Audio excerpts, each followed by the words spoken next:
समजून घेण्यासाठी आपण या ठिकाणी उपस्थित आहोत.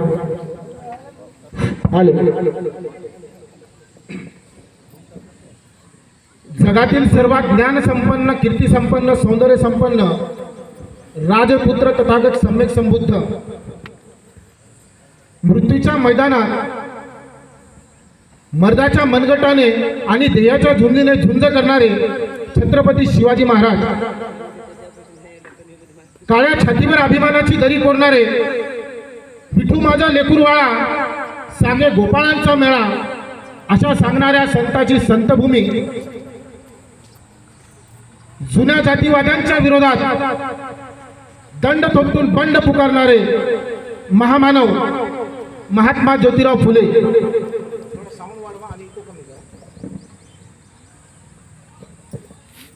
चातुर्वर्णीय व्यवस्थेचा चेन्नामेना करणारे लोककल्याणकारी राजे शाहू महाराज, भारतातील शोषित, पीडित, स्पृश्य, अस्पृश्य महिला यांची ब्राह्मणीय व्यवस्थेतून मुक्ती करणारे मुक्तीदाते, तसेच ज्याच्या जन्मामुळे अनेक महापुरुष प्रकाशात आले, समतेच्या प्रकाशात आणि ममतेच्या सावलीत राहून समान हक्काच्या कवच कुंडलाची निर्मिती करणारे महामानव डॉक्टर बाबासाहेब आंबेडकर, जगद्गुरु संत सेवालाल महाराज, संत तुकडोजी महाराज, ग्रामगीतेतून संदेश देणारे, तुम्हा आम्हा सर्वांची घाण साफ करणारे संत गाडगे महाराज, माता रमाई, माता जिजाई, माता भीमाई, माता सावित्री, माता अहिल्याई अशा तमाम महापुरुषांना, त्यांच्या कार्यांना, त्यांच्या विचारांना मी अभय भोवरे या ठिकाणी त्रिवार अभिवादन करतो. तसेच या ठिकाणी उपस्थित आमचे प्रेरणास्थान, आमचे मार्गदर्शक प्रफुल्लदादा, श्रीमनोहर दादा, तसेच संतोष दादा आणि आमच्या पाटील साहेब या सर्वांनी या ठिकाणी आमंत्रित केलं, त्या ठिकाणी त्यांचेसुद्धा मी या ठिकाणी धन्यवाद मानतो. आजच्या मुख्य विषयाला मी या ठिकाणी सुरुवात करतो. मित्रांनो, माणसाचे जर कपडे फाटके असतील ना तर ते एक वेळ ते शिवता पण येतील. एखाद्या वेळेस शर्ट फाटला असेल, पॅन्ट फाटला असेल तर माणसाचे कपडे जर फाटलेले असतील ना तर ते नक्की शिवता येतात. पण माणसाचे जर विचार फाटके असतील ना तर आयुष्याच्या चिंध्या झाल्याशिवाय राहत नाहीत. त्यासाठी माणसाचे विचार हे शुद्ध आणि उच्च असले पाहिजे. कसे बोलावे हे आपलं कौशल्य ठरवते. आपण बोलायचं की कसं नेमकं हे आपलं कौशल्य ठरवते. कुठे बोलावे हा आपला दृष्टिकोन ठरवतो.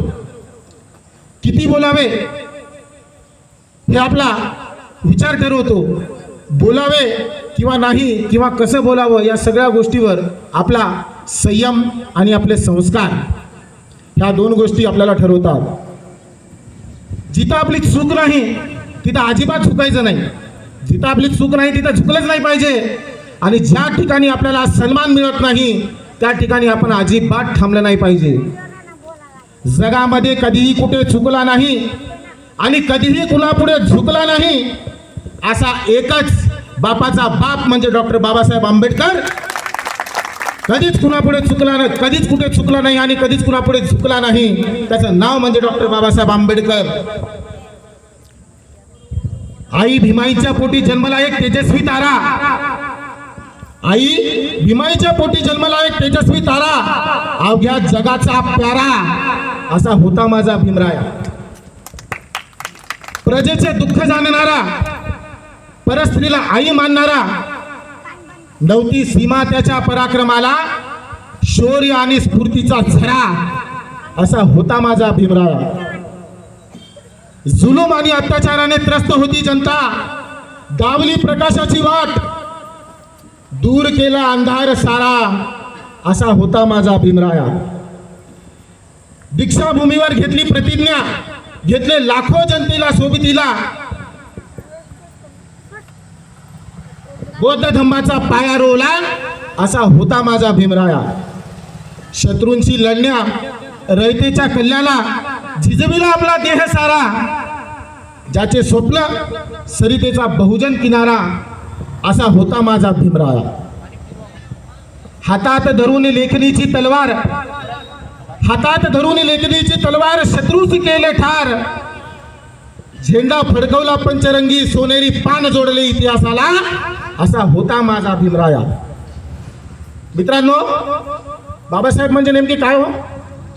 काय बाबासाहेब नेमकं म्हणजे काय? आचार्य अत्रे म्हणतात की बंड, मृत्यूमंत बंड, ज्यांच्या देहाच्या कणाकणातून बंड थैमान घालत होते. बाबासाहेब म्हणजे धर्म मातंदाचा कोतळा फाडून आतळे बाहेर करणारे एक वाघनखे होय. बाबासाहेब म्हणजे सत्ताधारी व वतनदाराविरुद्ध पुकारलेले एक युद्धच होय.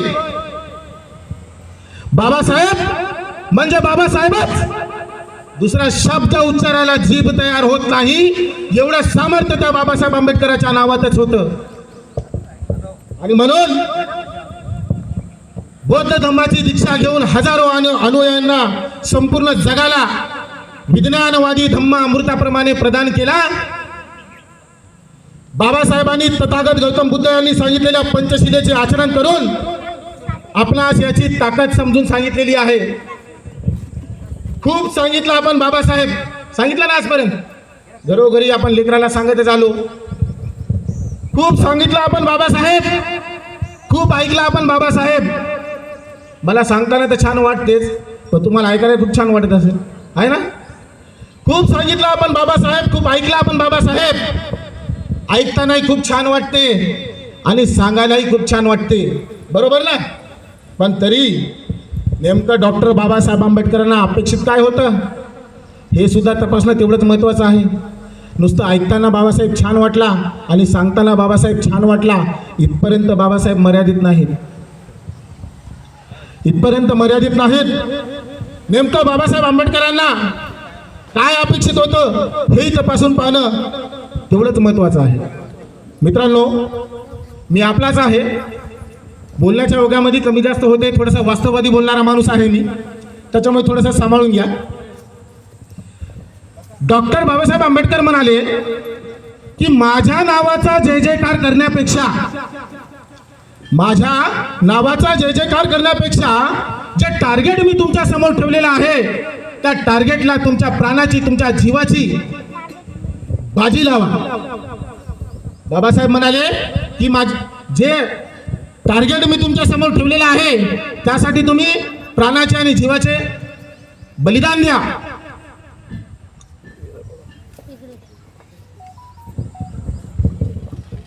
हे साधं वाक्य नाही, बाबासाहेबांनी सांगितलेले वाक्य साधं नाही. हे वाक्य सांगत असताना हे उच्चारण्याच्या आधी अनेक वेळा डॉक्टर बाबासाहेब आंबेडकरांनी विचार केला. कारण हेच वाक्य सांगत असताना एक वेळा बाबासाहेबांचे डोळे पाण्याने डबडबलेले दिसले. सांगत असताना हे वाक्य बाबासाहेबांच्या डोळ्यामध्ये पाणी आलं. बाजूला बसलेला एक कार्यकर्ता होता, त्या कार्यकर्त्याला हे लक्षात आलं. तो कार्यकर्ता बाबासाहेब जवळ आला आणि तो म्हणाला, बाबासाहेब आपल्या डोळ्यात पाणी? त्या कार्यकर्त्याने बाबासाहेबांना विचारले. तेव्हा बाबासाहेब त्याला म्हणाले, अरे मी दूर दूर पर्यंत पाहतो, मी दूर दूर पर्यंत पाहतो, या चळवळीचा मला कोणी वारसदार दिसत नाही. कधी कधी माझं मन व्याकुळ होते. या चळवळीचा रथ पुढे नेत असताना मी अनेक संकटे आणि आपदा झेललेल्या आहेत. जगातल्या कार्य करणाऱ्यांना कुठल्या नेत्याने एवढे संकट सहन केले नसेल तेवढे संकट मी सहन केलेले आहे. आणि हा रथ आता तुमच्यापर्यंत मी आणून ठेवलेला आहे.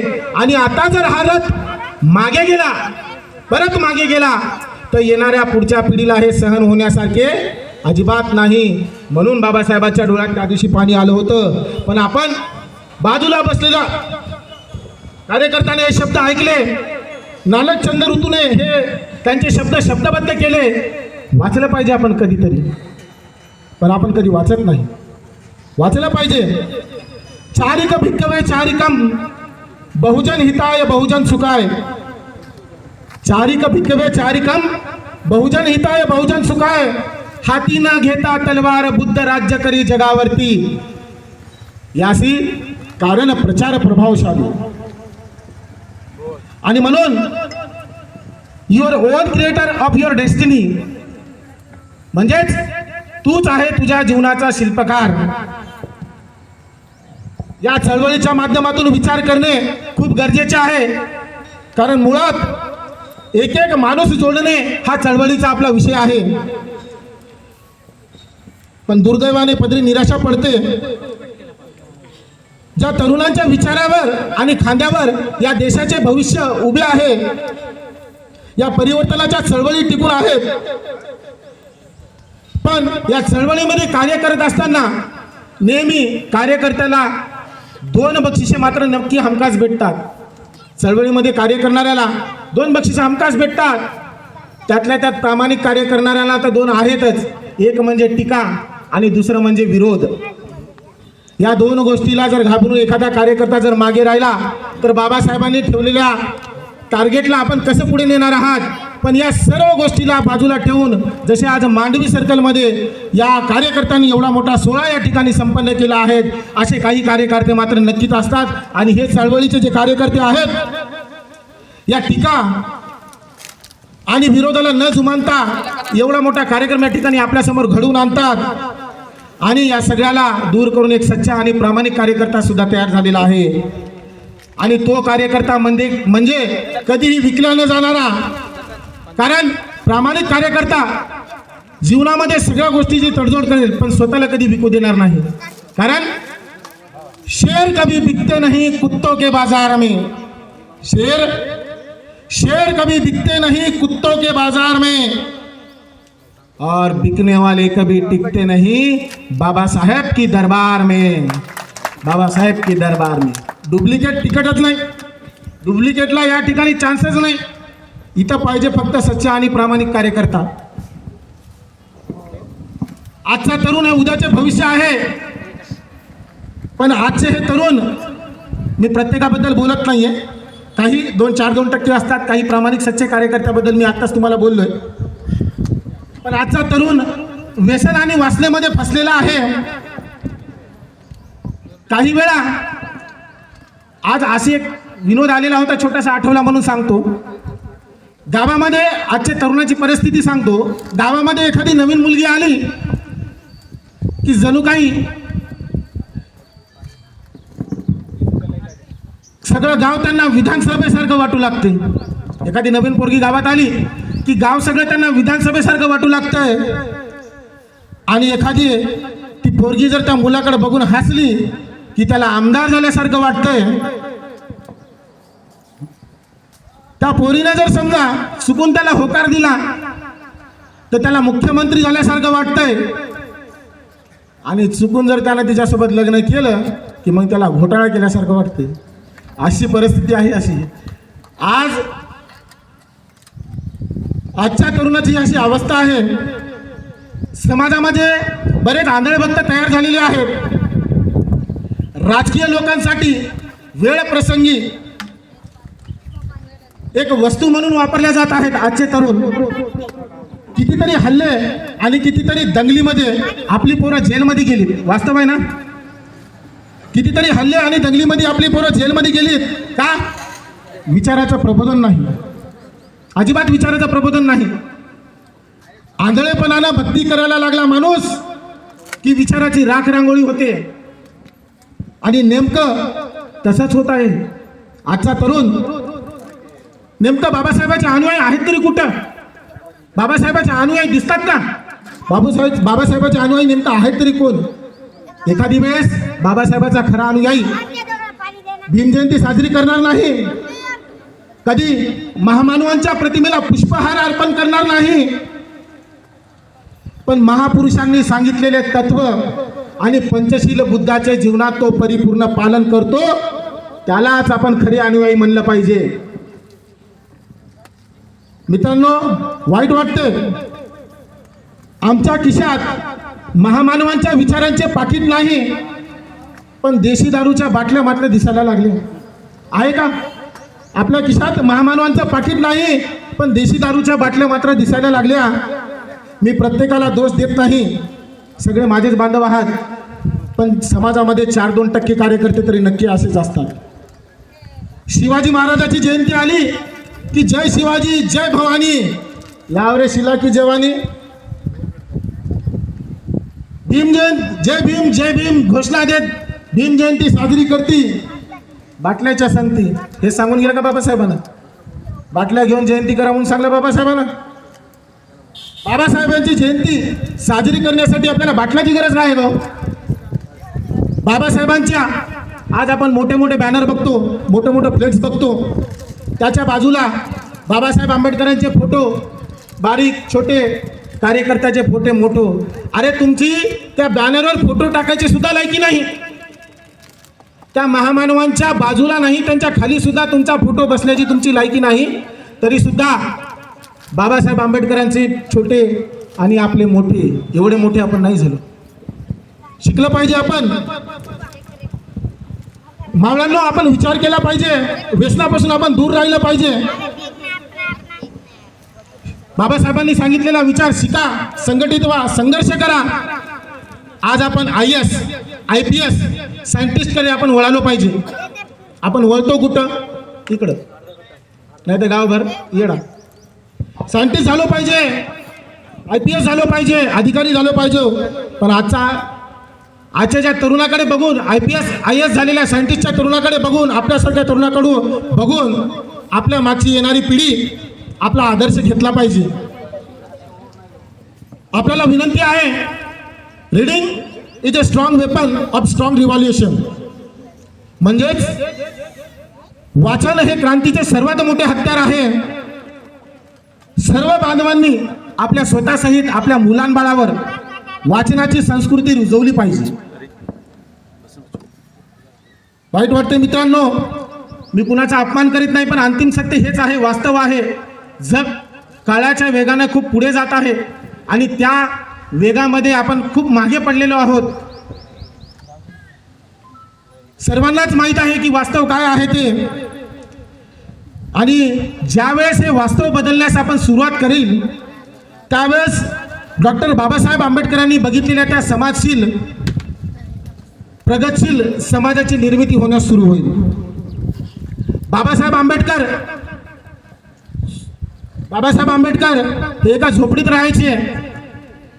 त्यावेळेस त्याला अशा खूप ऑफर आल्यात की तुम्ही महालात येऊन राहा. त्यावेळेस बाबासाहेब आंबेडकर म्हणालेत, बाबासाहेबांना विनंती केली की या तुम्ही महालात राहा, तुम्हाला नोकरी देतो, उच्च पदावर ठेवतो. पण त्यावेळेस बाबासाहेब आंबेडकरांनी त्या झोपडीत राहून एकाला उत्तर दिलं,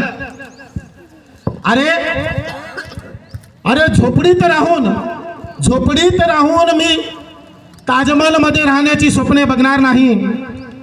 झोपडीत राहून ताजमहलमध्ये राहण्याची स्वप्ने मी बघणार नाही, पण या झोपडीमध्ये येणाऱ्या प्रत्येक किरणाची शपथ घेऊन सांगतो, या झोपडीचा पांग फेडल्याशिवाय मी राहणार नाही. या झोपडीचा पांग फेडल्याशिवाय मी राहणार नाही.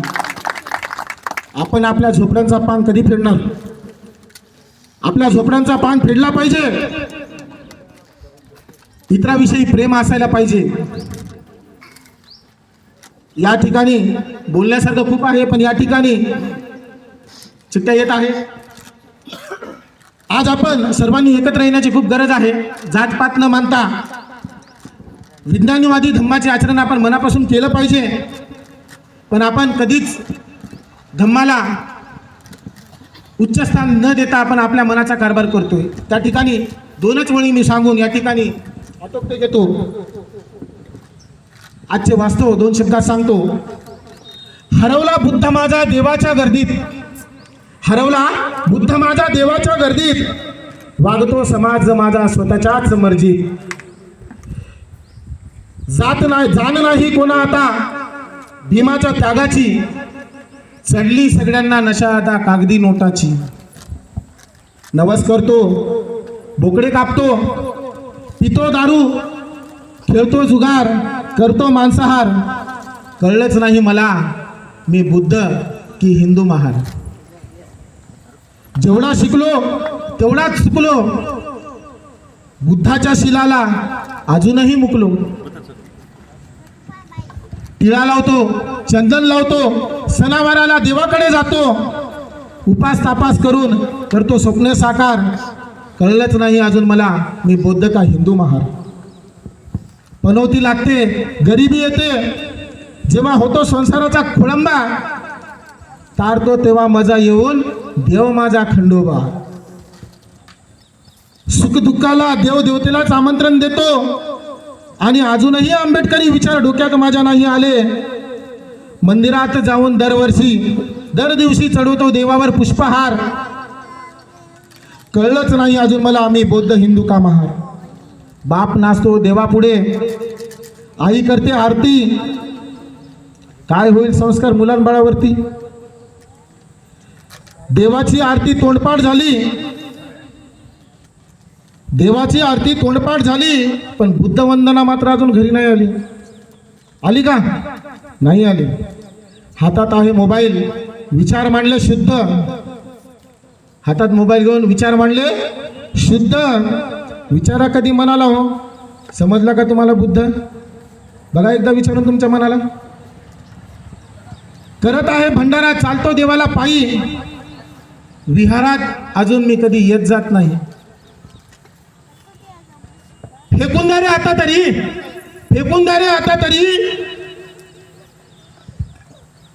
ह्या हिंदू चालीरीती. दिलं पाहिजे की नाही? फेकून द्या रे आता तरी ह्या हिंदू चालीरीती, तरच धम्ममय होईल आपली पुढची पिढी. साधी आणि सोपी गोष्ट आहे हे तुम्हाला आता तरी कळू द्या. आणि आता तरी तुमची पावलं बुद्ध विहाराकडे वळू द्या. वेळ कमी दिलाय त्याबद्दल नाराजगी नाही, पण पुढच्या वर्षी याच्यापेक्षा जास्त बोलण्यासाठी संधी द्यावी अशी मी आयोजकाला विनंती करतो. या ठिकाणी जाता जाता मी तुम्हाला एवढंच सांगतो, नुसतं हृदयात नको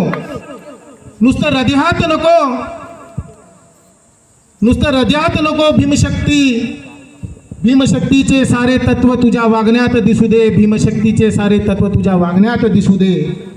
अविरतपणे आपल्या आशीर्वादाने, आपल्या प्रेरणेने अविरतपणे मी धम्माच्या कामी यावे एवढी अपेक्षा व एवढ्या शुभेच्छा तुमच्याकडून मी बाळगतो आणि तुमची या ठिकाणी मी रजा घेतो. मी एक साधा आणि छोटा सामाजिक कार्यकर्ता आहे. कुणाला जर कुठं प्रबोधनाची गरज पडली तर मला नक्की आवर्जून फोन करा. मी कुठलेही पैसे वगैरे न घेता मी माझ्या स्वखर्चाने, माझ्या पेट्रोल गाडीचा सगळं स्वखर्चाने येऊन मी प्रबोधन करतो. समाजामध्ये अनेक वर्षापासून मी अविरतपणे आपल्या आशीर्वादाने चालू आहे. आणि या ठिकाणी आयोजकांनी सुंदर कार्यक्रमाचं या ठिकाणी नियोजन केलंय. त्या ठिकाणी मी या सर्व आयोजकांचे, संयोजकाचे, सर्व कार्यकर्त्यांचे, तसेच माझ्या बंधू भगिनी, माझ्या मायमाऊल्या या सगळ्यांचे या ठिकाणी मी मनापासून आभार व्यक्त करतो. तसेच आमचे प्रेरणास्थान, आमचे दादा, या सगळ्यांची या ठिकाणी मी धन्यवाद व्यक्त करतो व आपल्या सगळ्यांचा निरोप घेतो. जय भीम, जय बुद्ध.